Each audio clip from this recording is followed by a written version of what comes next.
For my February message to everyone, I want to take an extension off of what we discussed in January in working through a complaint form and how to find the complaint form on IFDPR and how to complete that.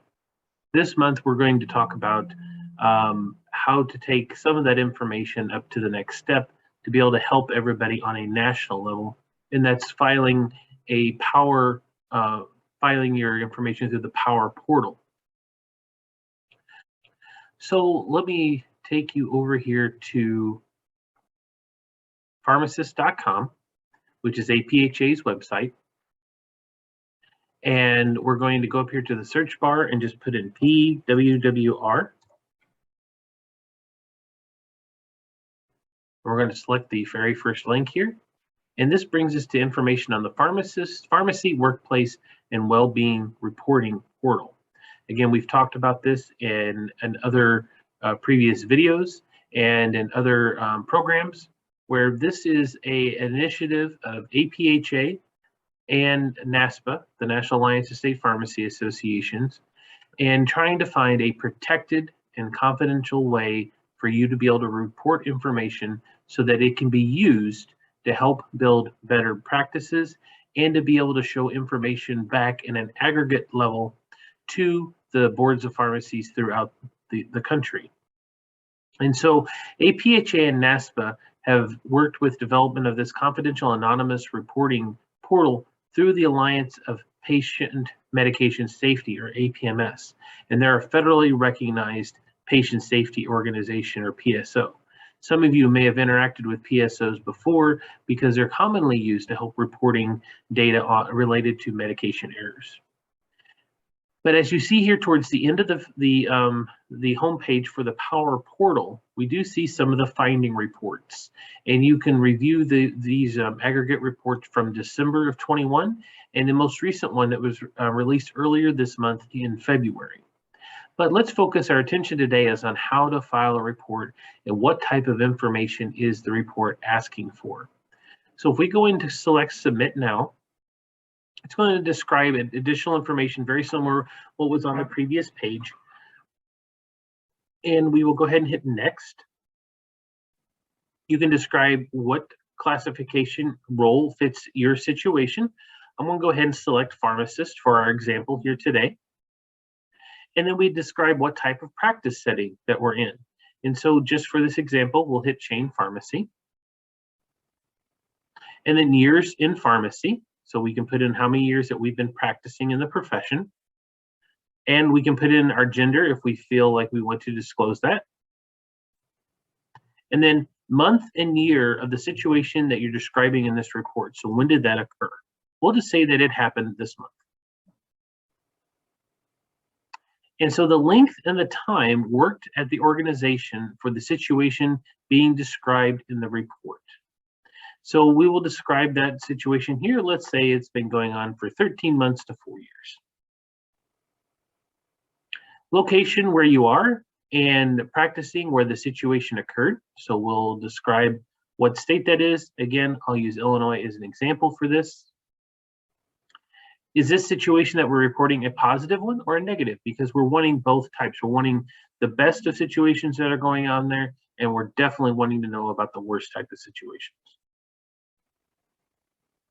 So which category best describes? And you can see here there's a multitude of different categories that you can pick. We're going to go ahead and just pick working conditions and say it's related to staffing. And so we would briefly describe the issue here. And again, please make sure you do not include any personal identifying information, such as the name or your employer or what organization. We're wanting to know about the situation. So I'm just going to put a couple characters in there so we can keep moving forward. And then select all contributing factors or root causes that contributed to the situation or incident. And you can put in all of these different issues that may be impacting the situation. And so you would go ahead and select those. And if none of these fit, there is an option here to provide your own descriptor. So was this situation an isolated occurrence or is it a recurring problem? We'll say it's recurring. And then when during your shift does this situation occur? So is there a common time that this happens or not? And so you can just go ahead and describe that. Does pharmacy management plan to take appropriate actions to prevent the situation or incident from happening again in the future? And you can describe that yes, no, or you don't know. Did you offer specific recommendations to your supervisor to prevent this incident or similar incidences from happening again? And you can describe your situation if you did describe it to them. If you did, we would like to have details on what type of recommendation you made and whether that recommendation was considered or not. And if not, we would like to know any additional information about that.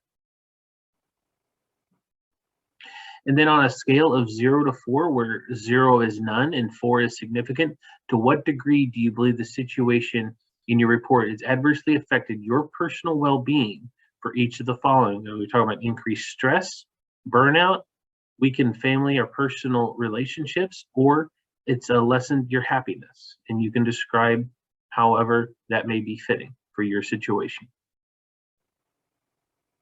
And then finally, it's asking if you are a member of a national or state pharmacy association, or if you're not a member of any of them. And I'm not going to hit this any further because this would report this, and we did not, of course, properly fill out this form, but I did want to take you through just to show you, yes, it is very detailed. It will take you some time, but the more information that you provide in here, the better.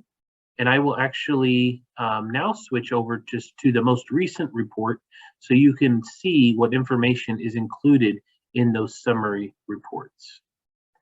Just give me a second here.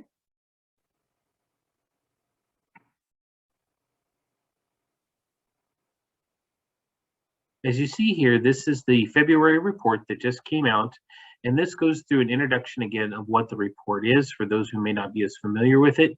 And it shows right now the trends of how many completed submissions there have been for each period. And we've actually seen an increase, which is good. We really appreciate that more people are starting to feel more comfortable with reporting. We're also getting a breakdown of some of the demographics of individuals who are reporting. And they're also the reporting experiences, whether they're positive or negative. And what we would think would happen, more of the experiences that we are receiving are negative, but we do encourage if people could also put in positive, so we have some best practices to help provide some additional recommendations for. It also breaks down to what type of issues that we're looking at, and in this part of the report, it's looking at the various categories of harassment.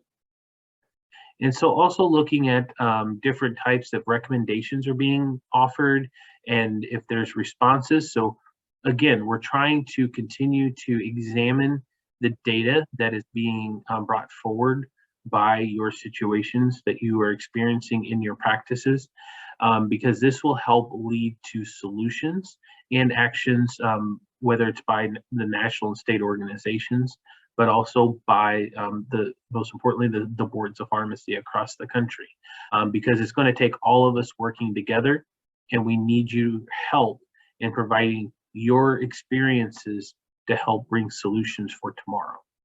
I really appreciate you taking the time to go through this, and the one last note I do want to make is just a reminder. It's very important that you fill this out, but this information is not shared to your board of pharmacy individually, so this would not lead to any action by a board of pharmacy. So you do need to fill out the individual complaint process for your board of pharmacy, like we talked about in January, that you would have to file an IPhA report for the board of pharmacy to take action and to take a look at this particular situation. So we need you to fill out information in both places. In January, we talked about the IPhA report that gets the board of pharmacy working on the issue. This helps us with delivering aggregate data on a national level and being able to help develop best practices and other policy recommendations or legislative or regulatory actions that we may need to take. So it's important to have your help in both of these areas. Thank you very much.